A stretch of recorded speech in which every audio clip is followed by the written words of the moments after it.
여러분 안녕하십니까. 오늘 또 참으로 좋은 날입니다. 평강이 마음속에 충만하도록 기도되십시다. 저는 오늘 기도의 능력이란 제목으로 여러분과 함께 은혜를 나누고자 합니다. 본문 말씀은 신약성경 요한 1서 5장 14절로 15절입니다. 그를 향하여 우리의 가진 바 담대한 것이 이것이니 그의 뜻대로 무엇을 구하면 들으심이라. 우리가 무엇이든지 구하는 바를 들으시는 줄을 안즉 우리가 그에게 구한 그것을 얻은 줄을 또한 아느니라. 오늘날 우리는 어느 때보다도 어두운 시대에 살아가고 있습니다. 원수 마귀는 우는 사자같이 두루 삼킬 자를 찾으며 택한 자라도 타락시키려고 갖은 계략을 다 쓰고 있습니다. 이 마지막 때 우리가 능력 있는 신앙으로 승리하기 위해서는 무엇보다 힘써 기도해야 할 것입니다. 기도하지 않고는 아무리 말씀을 읽어봐야 말씀의 깊은 의미를 알 수 없습니다. 기도하지 않고는 아무리 잘 믿으려 해도 하나님 뜻대로 살기가 어렵습니다. 그러므로 하나님께서 우리 성도들에게 특권을 주신 기도의 위대한 능력에 관하여 말씀드리고자 합니다. 기도는 회개의 역사를 일으킵니다. 하나님께서는 홀로 찬양을 받으실 거룩하신 천지의 주제가 되십니다. 우리가 하나님 앞에 서려면 하나님과 우리 사이에 놓여있는 죄의 장벽이 제거되어야 합니다. 우리는 모두가 죄인이라서 하나님 앞에 나갈 수 없었으나 예수 그리스도께서 피 흘려 주심으로 우리의 죄를 단번에 영원히 용서해 주셨습니다. 그 은혜로 우리는 하나님의 자녀가 되었기 때문에 언제 어디서나 하나님과 기도로 대화할 수 있고 하나님과 영적으로 친밀한 교제를 나눌 수 있게 된 것입니다. 그런데 우리가 구원받고 난 뒤에도 말씀대로 바르게 살지 못하고 과오를 범할 때가 많습니다. 그럴 때 우리는 즉시 하나님 앞에 엎드려 회개하고 용서받아야 합니다. 그렇지 않으면 죄는 우리 믿음을 약화시키고 죄는 우리 기도의 능력을 극소화시키는 무서운 장애물이 되는 것입니다. 성경 시편 34편 15절로 16절에 야훼의 눈은 의인을 향하시고 그 귀는 저희 부르심에 기울이신도다. 야훼의 얼굴은 행악자를 대하사 저희의 자취를 땅에서 끊으려 하시는도다라고 말씀하셨습니다. 우리는 기도를 통해 죄를 철저히 회개하고 우리의 자아를 깨뜨려야 합니다. 신앙생활은 하나님을 우리 편으로 끌어들이는 것이 아니라 우리가 깨어져 하나님 중심으로 돌아서는 것입니다. 하나님께서는 회개하는 자의 간구를 들어주십니다.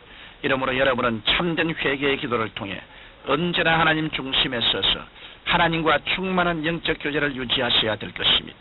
또 기도는 마귀를 대적하는 강력한 영적 무기입니다.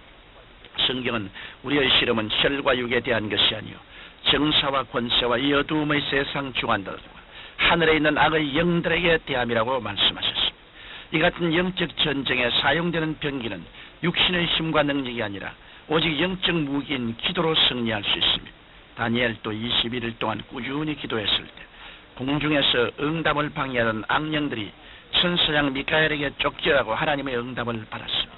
또 이스라엘 백성들이 광야에서 아말렉 군대와 싸우고 있을 때 모세가 아론과 훌을 데리고 산에 올라가 손을 들고 기도했습니다. 모세가 손을 들고 있을 때는 이스라엘이 이겼고 모세가 팔이 아파 손을 내리면 이스라엘은 아말렉 군대에게 패했습니다. 그러자 아론과 훌은 모세를 돌 위에 앉게 하고 해가 지도록 모세의 팔을 양쪽에서 받쳐주었습니다.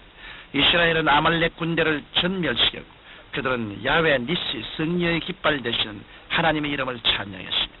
이러한 영적 전쟁은 오늘날도 각 개인과 가정과 직장과 사업장에서 계속되고 있습니다. 이러므로 우리가 하나님의 강한 능력으로 원수 마귀를 물리치려면 끈질기게 기도해야 하는 것입니다. 예수님께서는 성경 마가복음 9장 29절에 이러시기를 기도 외에 다른 것으로는 이런 유가 나갈 수 없나니라고 분명히 말씀하셨습니다. 기도만이 성령의 놀라운 역사를 일으키는 것입니다. 예수님의 제자들은 부활하신 주님을 만나 뵙고서도 반신반의했습니다. 예수님께서 제자들에게 여러 번 나타나셔서 그들에게 부활의 증거를 보여주셨지만 여전히 그들은 방문을 잠그고 불안에 들었으며 어떤 이들은 생업을 찾아 낙창하기도 했습니다. 그러나 제자들이 예수님의 명령대로 마가 요한의 다락방에서 열흘 동안 전혀 기도에 힘썼을 때 성령의 충만을 받았습니다. 그들은 불같은 성령의 권능을 받게 되자 모두가 방문을 박차고 나와 담대하게 그리스도의 부활을 증거했던 것입니다. 또 사도들은 감옥에서 풀려났을 때 관원들로부터 도무지 예수의 이름으로 말하지도 말고 가르치지도 말라는 위협을 받았으나 그들은 더 열심히 기도하고 전도했습니다. 성경사도행전 4장 31절에 보면 빌기를 따며 모인 곳이 진동하더니 무리가 다 성령 충만하여 담대히 하나님 말씀을 자니라고 했습니다. 이와 같이 간절히 기도할 때 성령님의 폭발적인 능력이 나타나는 것입니다. 이러므로 우리는 하나님의 응답을 체험하기 위해 열심히 기도해야겠습니다. 하나님께서는 너는 내게 부르시라. 내가 네게 응답하겠고 네가 알지 못하는 크고 비밀한 일을 네게 보이리라고 하셨습니다. 이렇게 하나님의 응답이 확실한 기도는 예수님의 이름으로 하는 기도입니다. 성경 요한복음 14장 13절에 너희가 내 이름으로 무엇을 구하든지 내가 시행하리니라고 말씀하셨습니다. 또 응답받는 기도는 규칙적이고 쉬지 않은 기도입니다. 성경 누가복음 18장 1절로 8절에 항상 기도하고 낭망치 말해야 될 것을 가르치고 있습니다. 그리고 성경 데살로니가 전서 5장 7절에도 쉬지 말고 기도하라고 말씀하고 계십니다. 쉬지 말고 기도하라는 것은 주님과 의식적인 대화를 잠시도 중단하지 말라는 뜻이 아닙니다. 우리가 밥을 먹거나 숨을 쉬는 것처럼 기도를 일상생활 속에서 생활화하라는 것을 강조하고 있는 것입니다. 성경 누가복음 22장 39절에 예수님께서 나가사 습관을 쫓아 감람산에 가시며 제약을 또 주셨다고 하셨습니다. 이러므로 우리는 하루에 최소한 1시간 이상 일정한 시간을 내어 규칙적으로 기도해야 하는 것입니다. 또 우리는 하나님 앞에서 확신을 가지고 기도해야 합니다. 성경 히브리서 4장 16절에 보면 그러므로 우리가 긍휼하심을 받고 때를 따라 돕는 은혜를 얻기 위하여 은혜의 보좌 앞에 담대히 나갈 것이라고 하셨습니다. 담대히라는 말은 본래 헬라어에서 완전한 언어 표현의 자유를 뜻하는 것입니다.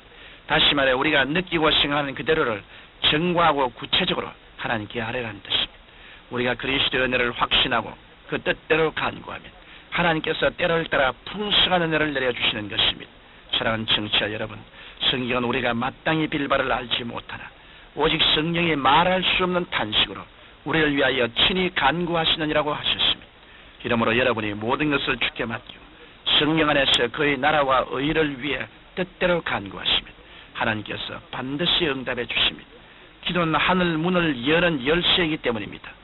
우리는 주님 오실 때가 가까워질수록 이 악한 세상에서 승리하고 하나님께 영광 돌리는 삶이 되기 위해 더 열심히 기도해야 되겠습니다.